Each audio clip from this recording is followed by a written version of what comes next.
참 어린이 교사와 중고등부 교사, 청년부 교사들에게 참 무거운 짐이 맡겨져 있다라고 저는 생각을 합니다. 그렇지만 이 절망 속에서 절망만 할 것이 아니라 하나님이 주시는 비전을 가지시고 전진하는 우리 교사들이 되길 바랍니다. 우리 교사들 한번 힘내시라고 한번 박수 한번 더 해주시죠.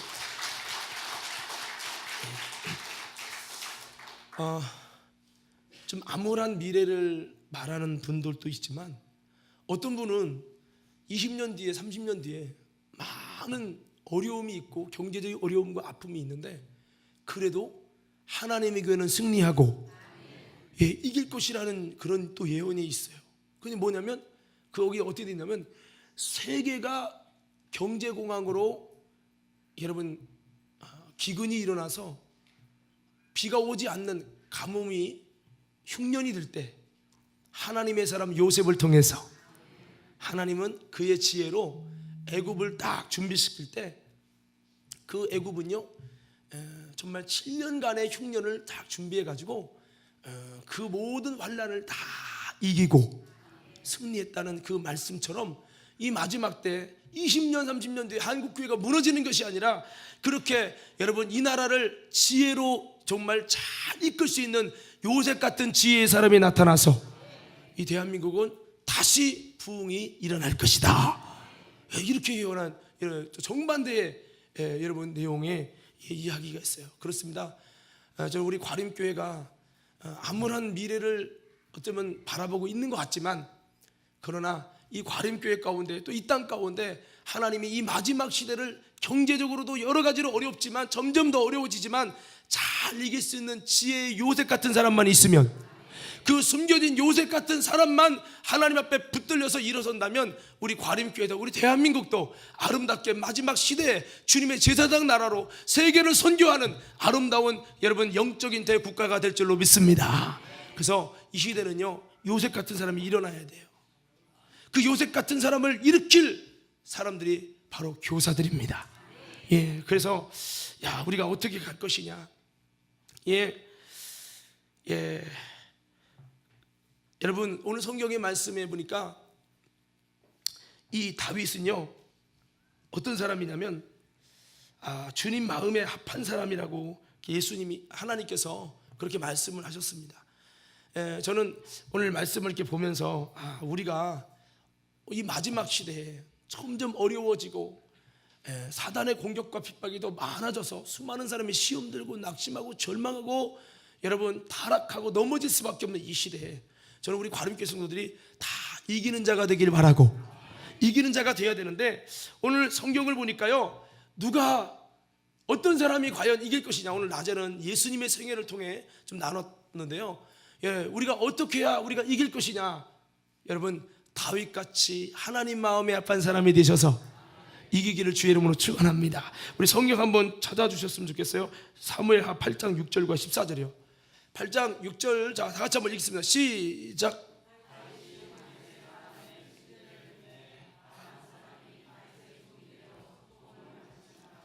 다윗이 어디로 가든지 여호와께서 이기게 하시니라.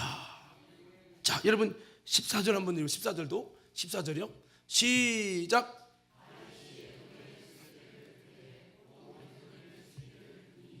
에돔 사람이 다 다윗의 종이 되니라. 다윗이 어디로 가든지 여호와께서 이기게 하셨더라. 다윗에 살던 그 시대도요 참 영적으로 혼탁한 시대입니다. 전임자 사울 왕이 참 하나님을 안 섬기고 인본주의하다가 하나님의 신이 이스라엘을 버리게 되는 그런 지경까지 가면서 참 어려움을 겪었던 이 영적인 아주 여러분 암흑기인데요. 근데 중요한 것은 시대가 그렇다고 절망할 게 아니라 하나님이 함께하는 사람. 다윗이 딱 세워지니까요 어디로 가든지 하나님께서 다윗과 함께 하셔서 다윗을 이기게 하시고 그러니까 여러분 우리가 생각할 때 이 시대가 암울하다고 그것만 절망할 게 아니라 여러분 다음 세대가 참 비전이 없다고 절망할 것만 아니라 우리가 어떤 사람이 되면 다윗이 되면 자 크게 외쳐보세요. 우리가 어떤 사람이 되면 옆 사람에게 한번 이렇게 악수 한번 인사해 보세요. 당신이 어디로 가든지 이기게 하시니라. 이것만 되면 하나님께서 이기는 은혜를 주시고 그럴 거예요. 여러분, 이 마지막 시대가 참 어렵고 환난도 많고 마귀가 그냥 이를 부드득 알고 믿는 사람 택한 영혼도 할 수만 있으면 넘어뜨리려고 하지만, 그러나 우리가 누구가 되면 하나님의 마음에 합한 다윗이 되면 어디를 가든지 결국에는 이기게 하시고 그런다는 거예요. 우리는 과림교회 모든 성도들이 아까 계시록 말씀했지만 이기는 자가 되는 것이 참 중요한데요, 우리는 이기는 자가 되기 위해서 어떤 마음, 오늘 다윗같이 하나님 마음에 합한 여러분 이런 사람이 돼가지고, 여러분 우리들도 주님이 다윗에게만 주신 축복이 아니라 우리들도 다윗 같은 마음을 가져서 어디를 가든지 이기게 하시는 역사가 충만하게 나타나기를 주의 이름으로 축원합니다. 예, 우리 교사들이 또 그랬으면 좋겠어요.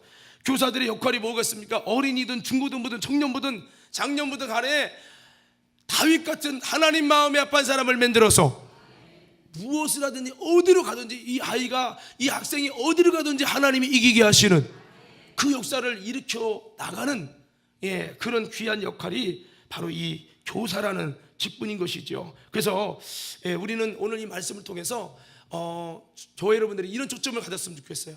야, 우리도 이 험한 시대에 어디로도 가든지 이기게 하시더라. 이런 은혜와 우리가 함께 한다면 얼마나 암울한 미래 속에 소망을 가지고 갈 수 있을까. 이 세상은, 세상 소망이 다 끊어졌어요. 정말 여러분, 소망이 없어요. 경제적으로 보든 정치적으로 보든 모든 것을 볼 때 점점 어려운 것들만 주어지는데, 우리의 소망은 땅에 있는 것이 아니라 우리의 소망은 하나님이요.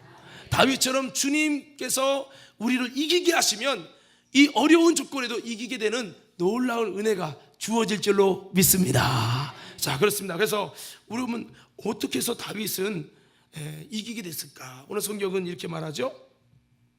사울을 패하시고 다윗을 세웠는데, 그것은 하나님께서 이 다윗, 이새의 아들 다윗을 만나니 이는 내 마음에 합한 사람이다.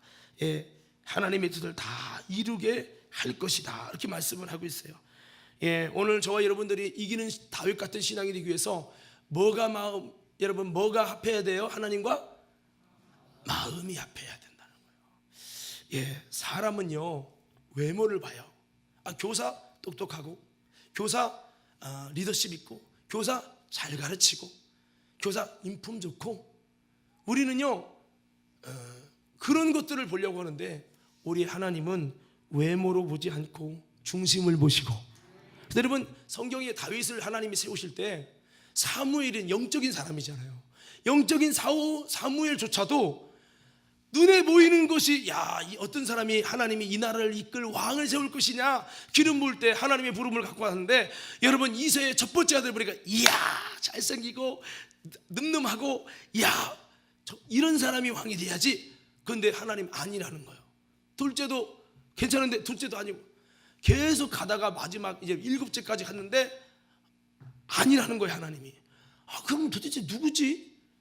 물어보니까 아유 다 됐다고, 아들 없다고. 그러냐고. 분명히 하나님이 당신이 아들이라고 했는데 숨겨둔 꿈을 춰둔 아들이라도 없냐고 했더니, 아들 같지 않은 아들이 있기는 한데 그게 누구요? 8번째 다윗이에요. 이 다윗은요 아마 외모나 외형적으로 느껴지는 이미지가 은혜롭진 않았던 것 같아요. 여러분, 우리가요 패션 오브 크라이스트 보면 예수님의 모습이 굉장히 아름답고 멋있고 잘생기고, 근데 성경은요 이사야서 53장에 보면 뭐라고 기록하고 있냐면, 예수님의 모습은요 너무 보잘것없어서 사람들이 보고 싶지도 않고, 얼굴 보면 에이 이렇게 고개를 돌릴 수밖에 없는 분이 예수님이랍니다. 제가 한번 읽어드릴게요. 그는 주 앞에서 자라나기를 연한 순 같고 마른 땅에서 나온 줄기 같아서 고운 모양도 없고 풍채도 없은즉 우리의 보기에 흠모할 만한 아름다운 것이 없도다. 여러분, 마른 땅에서 나온 줄기가 이뻐요, 안 이뻐요? 농사 안 져서 모르죠. 마른 땅에서 나오는 것은요 아주 볼품이 없어요. 여러분, 예수님은 우리 보기에 흠모할 만한 아름다운 것이 없대요. 그래서 그는 멸시를 받아서 사람에게 실어 버린 바가 됐고요, 간고를 많이 겪었으며 질고를 아는 자라, 마치 사람들에게 얼굴을 가리우고 보지 않음을 받는 자 같아서 멸시를 당하였고 우리도 그를 귀히 여기지 아니하였도다. 이렇게 말씀하고 있어요. 그러나 그분이 누구요? 우리의 구원주, 하나님의 아들이었어요. 사람은 이렇게 외모를 보고 자꾸 목사님 이렇게 평가를 하는데 우리 하나님은 중심을 보시느니라. 그러면 물어봅시다. 다윗이 뭐가 하나님 볼 때 마음이 드는 거예요? 외모요, 마음이요? 마음이죠, 마음. 저는 우리 교사들이 또 이곳에 있는 모든 저와 여러분들이 하나님 볼 때 외모는 좀 딸려도, 아멘, 외모는 좀 딸려도, 또 언어 구사 능력, 리더십은 좀 딸려도, 여러분 우리 마음이 하나님 앞에 합해지기를 주의 이름으로 축복합니다. 그렇습니다. 바로 다윗의 그 마음이 하나님 앞에 합했다는 거예요. 우리의 마음이 하나님 보실 때 어떨까?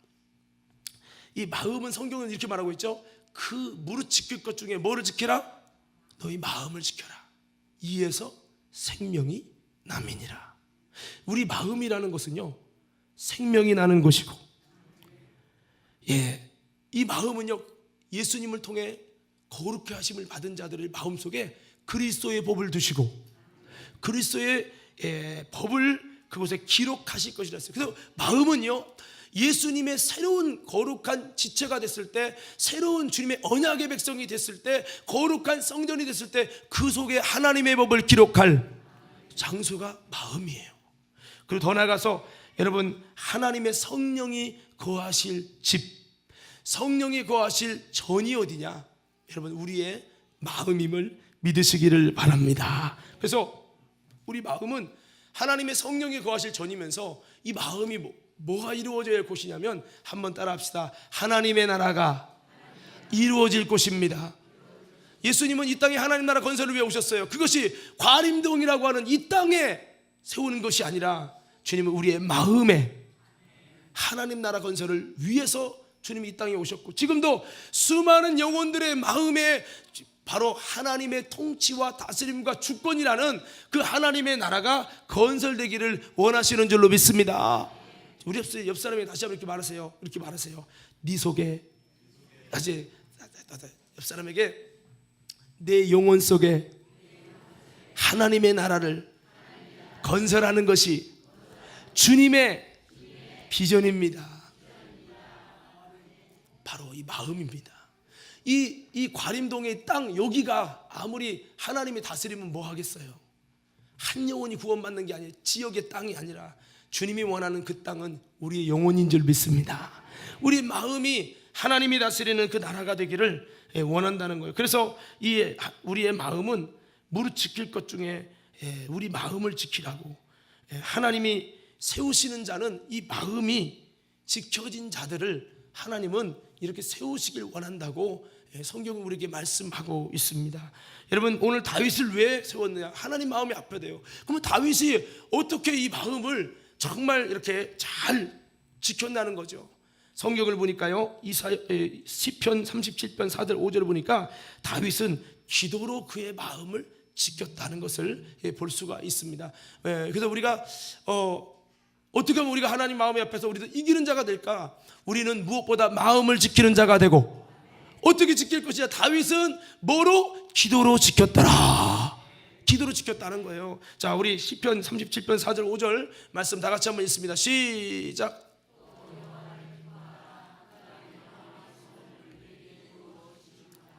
내 길을 여호와께 맡기라. 그를 의지하면 그가 이루시고. 자, 여러분, 마음의 소원을 이루어 주시리라. 다윗은 늘 그 마음속에 소원을 간구하며 기도하면서 기도로 마음을 지켰다는 거예요. 우리의 마음은요, 하루에도 12번씩도 변하고, 우리 마음은요, 변덕을 잘 떨어요. 이건 우리 모든 인간이 가진 공통점이에요. 그런데 다윗은 이것을 어떻게 지켰느냐? 이 마음을 기도로 지키고, 하나님께 기도하면서, 하나님이여, 나의 마음이 주님께 정하였사오니, 그 마음을 하나님께 정말 맡기고, 그 주님의 은혜와 능력으로 이 마음이 지켜지기를 위해서 다 하나님 앞에 기도하던 사람이 바로 이 다윗이에요. 우리 교사들은 어떻게 이 험한 세상에 마음을 지켜서 다윗처럼 이기게 되는, 어디를 가든 이기게 되는 사람을 만들 것이냐. 학생들에게 무릇 지킬 것 중에 너희 마음을 지켜라. 여기서 예배를 열심히 드려요. 끝나자마자 핸드폰을 막, 그의 마음이 핸드폰으로 다 뺏겨요. 여러분, 우리도 마찬가지입니다. 무엇보다 그들 속에 뭐가 지켜져야 되느냐? 마음이 지켜져서, 그 마음이 하나님을 대합해야 되는데 그 마음이 고장났어요. 그 마음이 병들었어요. 그 마음이 뭔가 잘못되어 있어요. 그러면요, 하나님이 어디를 가든지 이기게 하시는 다윗과 같은 축복을 줄 수 없고, 오히려 사울처럼 하나님이 버릴 수밖에 없다는 겁니다. 그래서 우리는 무엇보다도 기도로 모든 것을 맡기면서, 무엇보다도 우리 마음을 지키기 위해서 기도하는 교사들이 되시고 우리 성도들 되기를 바랍니다. 자, 그리고 다윗은 어떻게 마음을 지켰느냐? 시편 119편 9절에서 11절 말씀해 보니까 다윗은 무엇으로 여러분 마음을 지켰느냐? 성경을 한번 같이 보고 답을 찾아보겠습니다. 자, 다 같이 한번 읽겠습니다. 시작.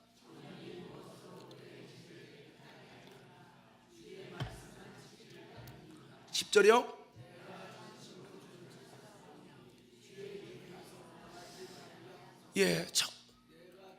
내가 주께 범죄하지 아니하려 하여 주의 말씀을, 자, 우리 마음을 지키는 비결, 다윗은 어떻게 지켰대요? 주의 말씀을 내 마음에 두었다는 거예요. 교사의 역할이 뭡니까? 주님의 말씀이 그들의 마음속에 두어지고, 그거를 하는 것이 교사의 역할이고, 우리도 마찬가지예요. 맨날 내 마음에 뭐가 있어요? 상처가 있어요. 내 마음에 증오가 있어요. 내 마음에 뭐를 둬요? 기분 나쁜 불평을 둬요. 내 마음에 뭐를 둬요? 짜증을 둬요. 내 마음에 미움을 둬요. 내 마음에 증오를 둬요. 내 마음에 좌절을 둬요. 이게 아니라 우리 마음에 진짜 둬야 될 것은 하나님의 말씀을 두고. 그다음 다윗은 얼마나 많은 고난이 있었습니까? 여러분 잘 알다시피 다윗이 기름 부음을 받았는데 좋은 일만 일어난 게 아니라, 처음에 골리앗을 넘어뜨리는 좋은 일은 있었지만 그 후로 사울이 그를 질투해갖고 그를 죽이려고 쫓아다니고 군사를 통해서 얼마나 왕따시키고 미워하고 죽이려고 했어요. 그 마음이 쉴 틈이 없는 거예요. 그렇게 어려운 중에 수많은 적들이 있었어요. 다 3,000명을 동원해서 구석구석 뒤져갖고 다윗을 죽이려고 하니까 다윗이 어떨 때는 미친 사람처럼 여러분 하기도 하고 참 힘든 삶을 살았는데, 그런데 다윗은 어디로 가든지 이기게 하시더라. 이기는 은혜가 왜 주었나 봤더니 그의 마음이 하나님께 합하고, 어떻게도 그 마음을 지켰느냐는 거예요. 상처받고 진짜 세상을 비관하고 원망할 수밖에 없는 그런 삶인데, 자, 그래서 다윗은 어떻게 그 마음을 잘 지켰느냐? 말씀을 마음에 두어서. 오늘 설교를 하지만 백날 설교해도 그 말씀을 마음에 안 두는 자는 무용지물이에요. 그러나 말씀을 들을 때 그 말씀이 내 마음에 두어지고, 그래서 다윗은 늘 말씀을 항상 마음에 두었다는 거예요. 이것으로 청년을, 자기 행실을 깨끗하게 하고 자기 자신의 마음을 지키고 세상으로부터 나를 지켰다는 거죠. 우리도 여러분 말씀을 가르치고 훈련해서 우리 속에서 세상을 이기게 하는 그 말씀으로 무장돼서 이길 수 있는 우리 모두가 되기를 주의 이름으로 축원합니다. 예수님은 말씀으로 사단을, 마귀를 이기셨다고 마태복음 4장에는 기록되었으되 반복하시면서 말씀으로 마귀를 이겼어요. 그렇습니다. 마태복음 28장에는 가르쳐 지키게 하라. 말씀을 계속 가르쳐서 지켜지도록 그 말씀이 내 속에 꽂혀가지고 그 말씀으로 내 마음을 붙들고 이기고 승리하는 신앙이 되어지도록 그렇게 가르치라는 거예요. 오늘 우리가 제자양육도 하고 수요 성서연구도 하고 하지만 하나님의 말씀이 우리 속에 정말 내 마음에 두어지는 역사가 오늘 저와 여러분들 가운데도 넘쳐나고, 그 말씀으로 이 험한 세상 점점 어려워질 거예요. 신앙생활이 점점 여러분 어려워질 수밖에 없어요. 하지만 우리들은 무엇으로 다윗처럼 이겨요? 말씀으로 이기시고. 그래서 말씀 훈련을 통해 큐티를 하든지 성경을 그냥 무조건 읽기보다는 묵상하는 것이 여러분 중요하다고 시편 1편에도 그 말씀을 주야로 마음속에 두어서 묵상하는 것이 시냇가에 심은 나무같이 복을 받는 사람이요, 이렇게 말씀을 하고 있습니다. 그래서 우리 교사들부터 말씀을 마음에 드는데 잘 승리하시고, 그리고 그 말씀이 저들 속에 있도록 아주 그냥 세례교육을 시키는 거예요. 근데 참 신천지인들은요 성경 공부 엄청 시킵니다. 말씀을 두게 하는, 그래도 막 그들이 얼마나 세뇌 듣는지 체육관에서 집회를 하는데요, 화장실을 그 많은 사람을 못 15만 명을 모이니까 못 만드니 화장실이 없다는 걸 기저귀를 차고 오시오 했는데, 여러분 얼마나 순종을 잘하는데 기저귀 차고 다 신천지들이 모여서 체육관 집회를 했다는 거예요. 참 기가 찬 일인데요. 우리 그 정도는 아니지만 우리도요 하나님의 말씀을 자꾸 마음에 두어질 수밖에 없도록 여러분 이 말씀 교육, 말씀을 두게 하는, 말씀으로 마음을 지키는 우리 모두들이 되어야 될 줄로 믿습니다. 제가 지난번에 송구영신 때 이야기했었던 거 여러분 기억하시는 분 있을지 모르겠는데, 이 말씀을 교육한다는 말씀의 가르침, 이스라엘 백성들은 어떻게 교육했길래 나이가 들어도 떠나지 않고 다 이스라엘로 돌아오는데, 대한민국의 교회는 왜 어린아이들이 여러분 나이가 들면 뭐 90몇 프로가 다 떠나느냐 교회를. 그 부분을 이제 데이터 조사하는 거를 내가 이제 보면서 이제 말씀을 좀 드렸었잖아요.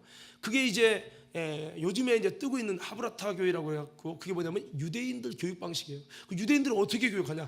어렸을 때부터, 거기 초등학교 처음 가서도 하는 교육이 뭐냐면 성경부터 읽게 하고, 성경을 여러분 모세오경을요 엄청나게 읽게 합니다. 모세오경부터 외우게 시키는 거예요.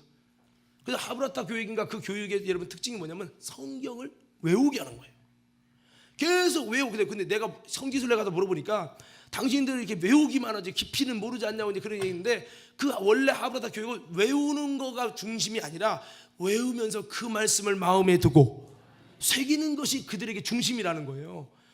그래서 어렸을 때부터 그들이 성인 만 12살이 되면요, 웬만한 사람, 어지간한 어떤 사람, 어린이 성인은 웬만한 그 성인이 되는 12살이면요 그 중에는 모세오경을 다 외우는 자도 있다는 거예요.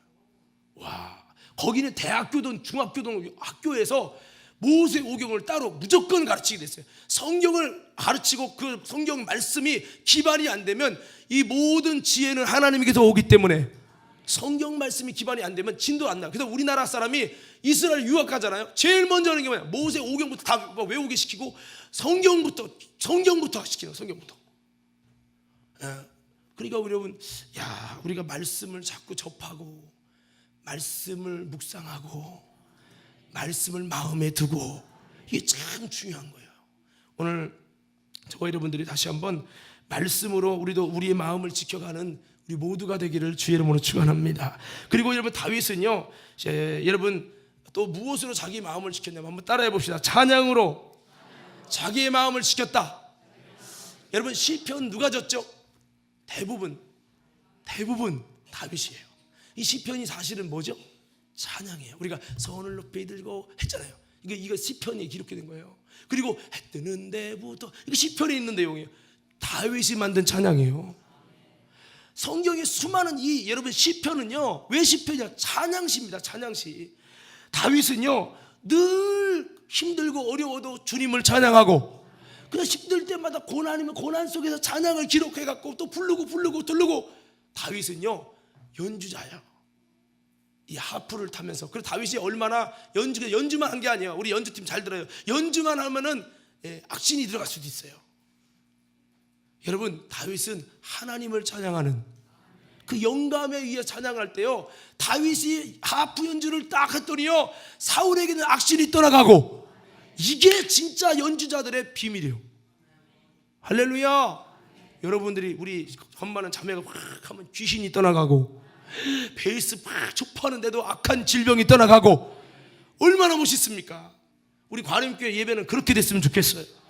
우리가 막 자다가다 어머 허리 다섰네, 할렐루야. 왜? 꿈을 꿔야 돼요. 아멘. 자, 그래서 다윗은 이렇게 찬양을 그렇게 많이 부른 사람이에요. 그 찬양으로 자기의 마음을 지킨 사람이라는 겁니다. 시편 150편 1절에서 6절에는 이렇게 말씀하고 있어요. 우리 한번 다 같이 읽을 건데요. 자, 남자들이 1절, 여자들이 2절 홀수작소를 읽을 거예요. 자, 남자분들부터 시작.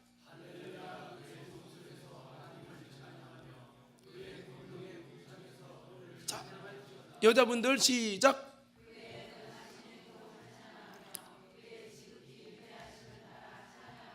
3절이요. 4절이요. 예, 어떤 분들 아까 춤춘다고 목사님 주책 맞게 그럴 수도 있는데 춤추며 찬양하고, 예, 현악과 통소를 찬양하라. 자, 5절이요. 5절 여자분들 시작. 여러분, 큰 소리 나는 재금이 뭔지 아세요? 심벌주의요. 그래서 큰 심벌, 저음 나는 심벌, 또 쬐끄만 심벌, 고음 심벌, 이 심벌을 치며 주님을 찬양할지어다, 이렇게 돼 있는 거예요. 자, 그 다음에 6절 남자분들 시작. 자, 이거는 다 같이 한 번 더 외쳤으면 좋겠어요. 시작. 호흡이 있는 자마다 여호와를 찬양할지어다. 다윗은 음악도 했지만 찬양을 그렇게 좋아했어요. 그가 지은 찬양, 저도 내 평생에 한 2곡 정도 작곡했는데, 예, 이게 작사 작곡을 한다는 건요 쉬운 게 아니에요. 내 속에서 찬양에 대한 열망이 뜨거울 때 나도 모르게 만들어지는 건데, 예, 이게 참 쉬운 게 아니에요. 다윗이 지은 이 찬양시를 따지면 엄청나거든요. 그 삶이 힘들 때나 기쁠 때나 외로울 때나 여러분 어려울 때나 모든 삶의 고난이든 기쁨이든 모든 순간순간마다 감정의 희로하게 있을 때마다 그것이 다 하나님께 찬양으로 지어주면서 하나님을 높이는 쪽으로 다 했단 말이에요. 그렇습니다. 우리는요 찬양이 끊어지지 않는 자가 돼서 찬양으로 우리 마음을 지키기를 주의 이름으로 축원합니다. 제가 이 찬양의 중요성을 좀 아는 이유가, 제가 목회를 해보니까 먼저 이 찬양할 때 마음이 확 열려가지고 성령으로 막 찬양을 하잖아요. 그러면요 영적인 설교를 팍팍 하면요 심령들이 깨지고 은혜 받고 울어요. 근데 이 찬양이 흐지부지 되잖아요. 그러면 처음부터 다시 시작해야 돼요. 이런 것도 있고, 또 하나는요 제가 이렇게 찬양도 연습합니다. 연습하다 보면 나도 안 틀리려고, 지난번에도 막 틀렸잖아요. 안 틀리려고 막 반복하고 또 듣고 그러는데 신기한 거, 그 연습이 연습 같은데요, 제가 꿈속에서 이제 악한 귀신을 나타나면요 찬양 연습을 그렇게 할 때는 그 찬양의 힘이 얼마나 뜨거운지 나도 모르게 꿈속에서 찬양해. 꿈속에서 찬양 연습을 하는데 그때요 악한 영이 나타나면 나도 모르게 찬양의 힘으로 이기더라고요. 야, 이게 나도 모르게 찬양을 반복하는 것이 그냥 반복이 아니에요. 저 여러분에게 부탁합니다. 이 찬양은 곡조 있는 기도예요. 여러분들 나도 모르게 여러분 많이 찬양하면 그거 막 불러요. 옆에서 성령이여 내 영혼을 음악 틀어놓으면 나도 모르게 좀 있다가 나도 모르게 설거지하다가 채우소서 나도 모르게 부르고 있어. 여러분 이런 것들이요 별거 아닌 것 같지만 영적 세계에서는요 이게 굉장히 중요한 거예요. 우리는 연습, 성가대 연습 찬양하지만 그 연습이 세상의 성가랑 비교가 안 돼요. 이 하나님을 찬양하는 찬양으로 연습하면요 이것이 내 영혼 속에 반복되면서 곡조 있는 기도로 내가 마음을 안 담은 것 같아도요 이 찬양은 엄청나게 영적으로 무서운 무기예요. 저는 우리 과림교 성도들이 찬양에 살아있는, 찬양에 끊이지 않는 성도들 되기를 주의 이름으로 축원합니다.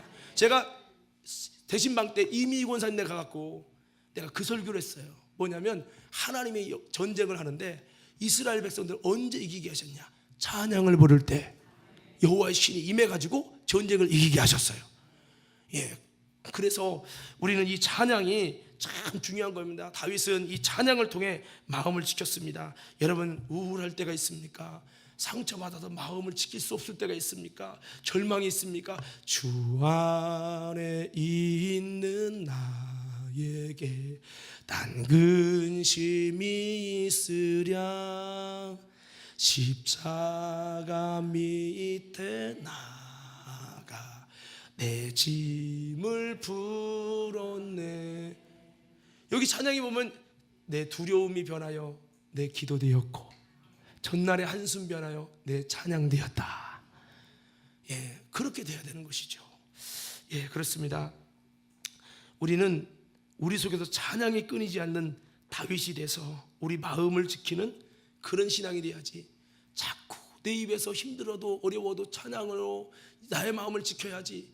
자꾸 내 입을 한숨 쉬고 자꾸 여러분 불평, 불만과 짜증과 이런 것이 내 속에서 자꾸 나오면 안 돼요.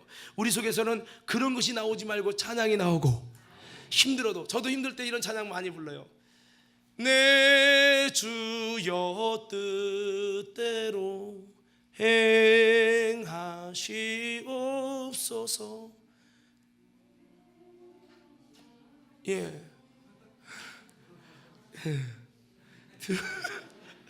예, 거기 보면 2절이 중요해요. 큰 근심 중에도 낙심케 마소서. 주님도 때로는 울기도 하셨네. 그래, 나보다 선배이신, 아니 하나님이신 예수님도 울기도 하셨구나. 살든지 죽든지 뜻대로 하옵소서. 예, 우리의 힘들어도 어려워도 이 근심이 변하여 찬양이 되고 노래가 되면요, 이 사람은요 그 마음을 지켜서 승리하게 될 줄로 믿습니다. 제가 이제 인생을 많이 산 건 아니지만 신앙생활하면서 제가 보니까 이런 게 있더라고요. 목사도 때로는 마음을 잡을 수 없어서 상처받고, 겉으로 보면 제가 외향적으로 생겼지만 속으로는 내성적이어가지고 상처를 많이 받아요. 안 받을 것 같이 생겼지만 저를 모르는 거예요, 반밖에. 예. 그런데요, 제가 그러다 보니까 내가 마음이 시험 들면 기도도 안 되고, 이게 완전히요 올 수톱이 되더라고요. 시험 들면 누구만 손해? 나만 손해더라고요. 그래서 내가 야 어떡하지? 그래서 그때 나중에 발견한 비밀이 있어요. 이 비밀은 내가 지금까지 한 100번도 정말 넘게 했는데 한 번도 실패해 본 적이 없는 비밀이에요. 알려줄까요 말까요? 예, 비밀인데요, 제가 어떻게 되면 진짜 힘들고 어려울 때 막 시험 들 것 같을 때 있잖아요. 그때 하나님께 기도하면, 하나님 이 일 때문에 내가 시험 들지 않게 해주세요. 이것 때문에 내가 하나님 낙심하지 않게 해주세요. 시험을 받으나 시험을 이기게 하여 주옵소서. 1분 동안만, 그때 하나님 이것 때문에 내 마음이 요동해서, 여러분 마음이 한번 요동하면요 밥도 안 넘어가고요, 예, 이것 때문에 스트레스, 머리도 아프고요, 그렇게 돼요. 내 마음을 가눌 수가 없어요. 아니 나도 안 하고 싶어, 근데 그 자꾸 생각나는 거 어떡해, 이러다 뭐 우울증 걸려요. 근데 어떻게 하면 이게 제가 마음속에 이거를 이제 한 거예요. 그래서 하나님, 내가 이런 것이 상처가 되지 않고 모든 것을 이기게 하옵소서.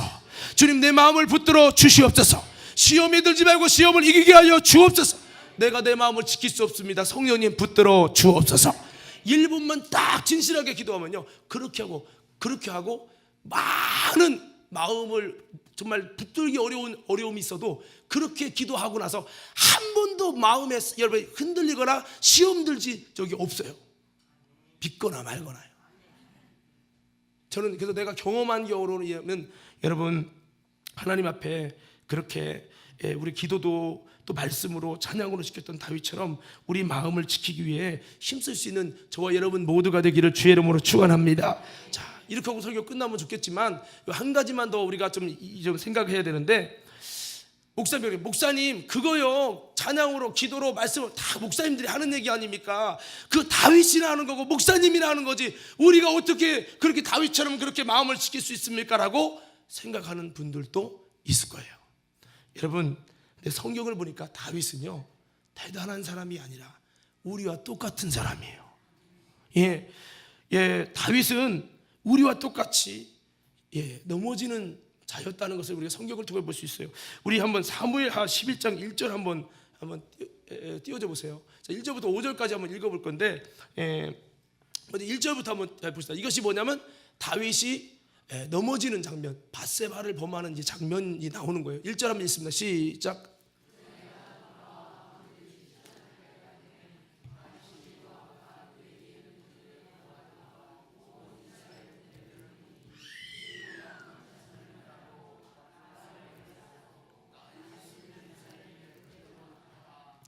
다윗이 왜 그렇게 기도로 찬양으로 말씀으로 마음을 지켜서 정말 하나님의 기쁨이 됐던 다윗이 언제 넘어졌느냐?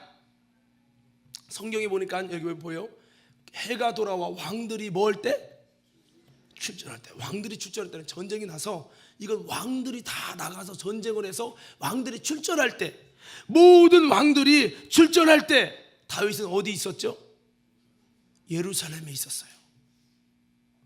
그러면 기도하려고 있었을까요? 건인 거예요. 여러분, 다윗이 언제 마음을 못 지켰느냐?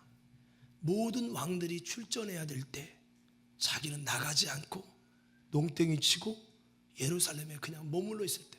여러분 보세요. 전쟁할 때, 왕들이 출전할 때라는 거는 그 전쟁이 여러분 그냥 무조건 이긴 전쟁이라는 거예요? 아니면 정말 힘든 전쟁을 말하는 거예요?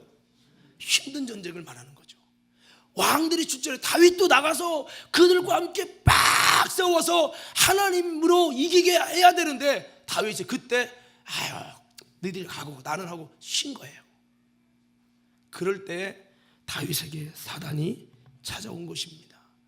예. 그래서 여러분 오늘 여기서 보면 다윗이 예루살렘에 그대로 있었다는 것은, 출전해야 되는데 출전하지 않고 그대로 있었다는 것은 바로 타협을 의미합니다. 다윗이 언제 그 마음을 못 지키고 무너졌느냐? 타협할 때. 타협이라는 게 뭐예요? 내가 알지만 상황 때문에 어쩔 수 없이 하는 게 타협이에요. 그러니까 그래 내가 나가야 돼. 하지만 이렇게 상황이 그러니까 어쩔 수 없지 하고 왕들이 다 출전할 때 다윗은 출전하지 않고 이렇게 여러분 예루살렘에서 거닐었어요. 그때 누구를 보게 됩니까? 우리 한번 2절부터 읽어봅시다. 자, 2절 시작.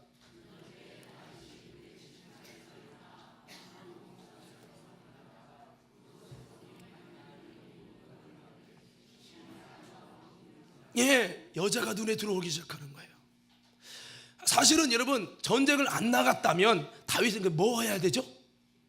기도해야지. 하나님, 우리 이스라엘 백성이 전쟁 나갔는데 지금 너무나도 힘든 전쟁입니다. 왕들이 출전할 때입니다. 심각한 상황입니다. 근데 내가 여차저차해서 못 갔지만 하나님, 우리나라가 이기게 하여 주옵소서. 이렇게 기도하고 금식해야 될 텐데 다윗은 여러분 그 옥상을 거닐었어요. 그러다가 뭐가 눈에 들어옵니까? 하나님이 눈에 들어오는 게 아니라 이 타협할 때 여인이 눈에 들어왔습니다. 그 다음에 3절 읽어요. 3절. 자, 시작.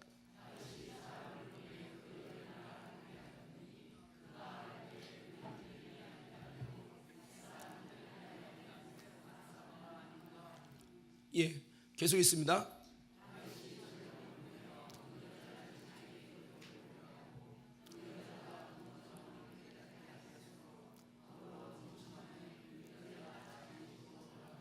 오절이요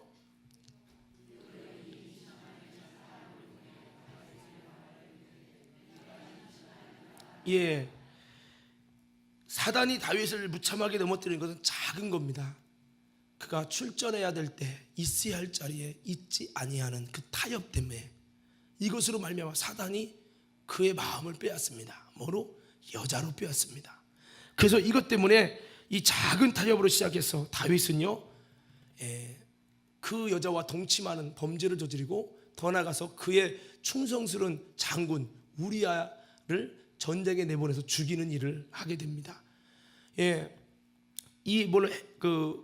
우리아라고 하는 장군의 아내이기 때문에 아리따웠겠지만 이 다윗이 작은 타협, 있어야 할 자리에 가지 않고 타협하는 그 타협으로 시작해서 그가 나중에는 이 범죄를 범하고 이것 때문에 다윗에는 구원의 확신도 무너지고 그에게서 구원의 기쁨과 감격도 사라지고 하나님과 나와 이제 헛도는 역사가 일어나고 나중에 하나님이 다윗을 죽이기로 작정하시는 일까지 일어나게 됩니다.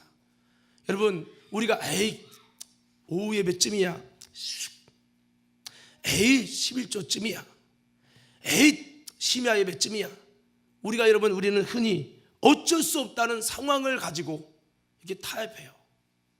그런데 다윗에게는 이 작은 타협이 다윗을 너무 많이 무너뜨려서 결국에는 다윗이 하나님에게서 나중에 여러분 마음을 지킬 수 없는 사람까지 되는 상황에 빠지게 됩니다. 오늘 사랑 믿음의 성도 여러분, 우리는요 이 작은 여러분 이 타협이라고 무시하지 말고 우리는 이 작은 것도 여러분 세상과 원수 앞에 타협하지 않는 믿음을 가짐으로 우리 마음을 지키는 일에 승리하게 되기를 주의 이름으로 축원합니다.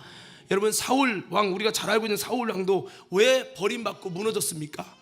바로 이 타협 때문에 무너졌다는 것을 성경은 말하고 있어요. 사무엘상 15장 35절 또 사무엘상 13장 8절 12절 말씀 한번 띄워주시고요. 우리 사울 왕이 왜 버림받고 하나님이 그를 후회했는지 우리 성경을 한번 보시겠습니다. 사무엘상 15장 35절.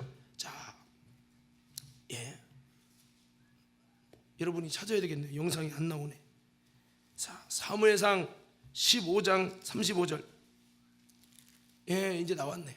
시작.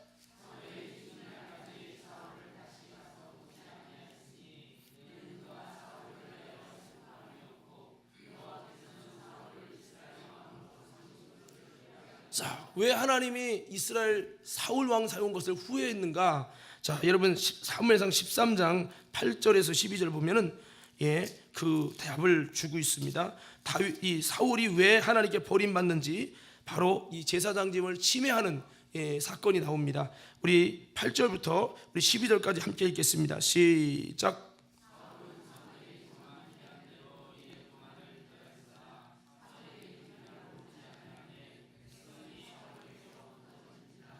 사울이 가로되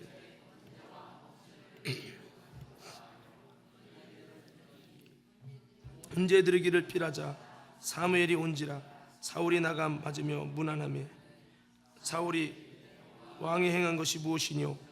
사울이 가로되 백성은 나에게서 흩어지고 당신은 정한 날에 오지 아니하고 블레셋 사람은 믹마스에 모였음을 내가 보았으므로 이에 내가 이르기를 블레셋 사람은 나를 치러 길갈로 내려오겠거늘 내가 여호와께 은혜를 간구치 못하였다 하고 부득이하여 번제를 드렸나이다. 결국 제사장직을 침해하는 이것 때문에 버림받았는데 사실은 그 버림받은 이유의 원인은 타협입니다. 부득이하여 번제를 드렸나이다.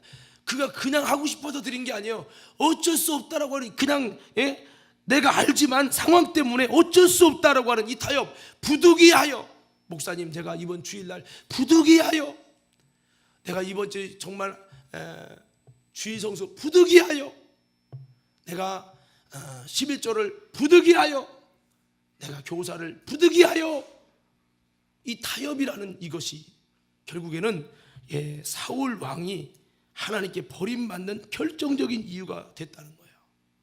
우리 한번 옆 사람에게 한번 인사해 봅시다. 널 세운 것을 후회한다. 여러분 이 질문이 만약에 하나님이 이렇게 한다면 이런 질문은 절대 우리에게 있어서는 안 될 질문이죠. 근데 사울 왕이든 다윗도 이 작은 타협이 있어야 할 자리에 있지 않고 그러기 때 이것으로 말미암아 사단이 틈타서 그 마음을 빼앗기게 된 것입니다. 오늘 여러분 그렇습니다. 우리 다윗도 우리처럼 타협하고 넘어지는 자였다는 거예요. 그래서 우리는 다윗이 작은 타협할 때 그의 마음을 죄에 뺏깁니다. 결국 이것 때문에 그를 데려오라 품어서는 안 될 것을 품게 되면서 다윗이 범죄에 빠지고 이를 통해서 다윗의 마음을 마귀는 완전히 사로잡았어요. 처음부터 확 사로잡는 게 아니에요. 이 마음을 사단이 처음부터 뺏는 게 아니에요. 작은 타협. 오늘은 좀 이렇게 사단이 우리의 마음을 어쩔 수 없어 하나님 다 이해하실 거야 하고 있어야 할 자리에 정말 하나님이 가야 할 자리에 가지 못하게 함을 통해서 작은 타협을 통해서 우리의 마음을 자꾸 죄로 뺐습니다. 뺏어가지고 결국적에는요 우리 마음이 이제 송두리째 다 뺏긴 다음에는 그 다음에 여러분 합법적으로 우리를 끌고 가는 것이 마귀의 역사라는 거예요. 우리는 이 작은 타협이 사망에까지 이르게 한다는 것을 우리는 알아야 한다는 겁니다. 성경이 이 타협이란 비슷한 단어가 뭐냐면 욕심이라는 단어예요. 욕심이 잉태한 즉 죄를 낳고 죄가 장성한 즉 사망에 이른다고 했어요. 이 작은 타협이 무서운 것이죠. 아가서 2장 15절을 보면 여러분 이 포도원을 허는 작은 여우를 주의하라고 나왔어요. 아가서 2장 15절 한번 다 같이 한번 읽어보십시다. 시작.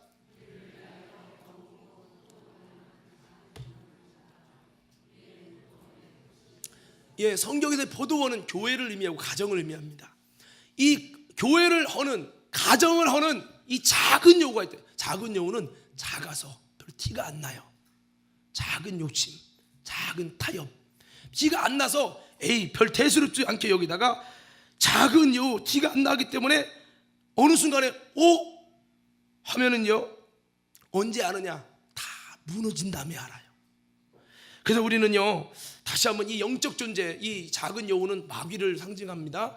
여러분, 그 마귀가 어떻게 역사한다는 거요? 바로 작은 타협으로 사울을 넘어뜨리는 것처럼. 또 여러분, 그 욕심, 우리에게는 작은 거, 이 정도는 욕심낼 수 있잖아. 이 작은 여러분 탐심과 욕심을 가지고 점점 우리의 마음을 하나님이 아닌 세상으로 자꾸 빼는 거예요. 그렇게 기도로 마음을 지키고 말씀으로 마음을 지키고 찬양으로 마음을 지켰던 다윗인데요, 그 작은 타협과 작은 욕심 때문에 다윗이 한순간에 확 무너지고 마음을 여인에게 다 뺏겨가지고 여러분 충성스러운 우리아를 죽이고 거짓말을 하고 하나님과 등지는 일까지 벌어졌어요. 오늘 저와 여러분들이 우리 마음을 지키는데, 다시 한번 다윗도 이렇게 유명하고 믿음의 사람이지만 잘 지키다가도 어느 순간 조금 한눈 팔 때 그냥 넘어지는 거예요. 다윗도 우리와 똑같은 사람입니다. 그러므로 사랑하는 믿음의 성도 여러분, 우리들도 넘어질까 주의하면서 잘 이길 수 있는 저와 여러분 되기를 주의 이름으로 축원합니다.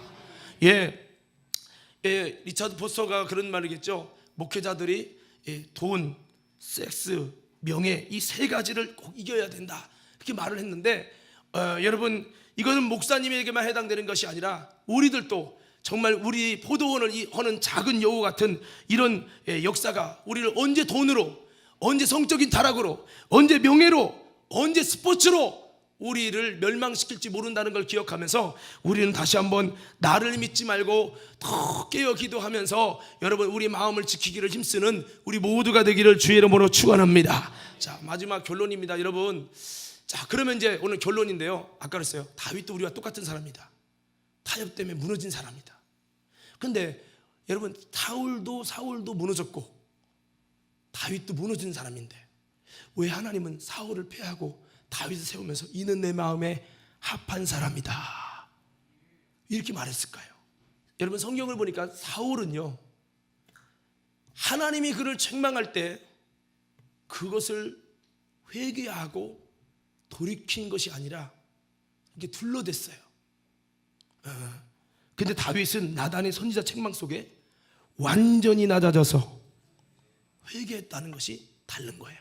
자, 여기 보세요. 이제 작별 끝날 건데요, 다시 보세요.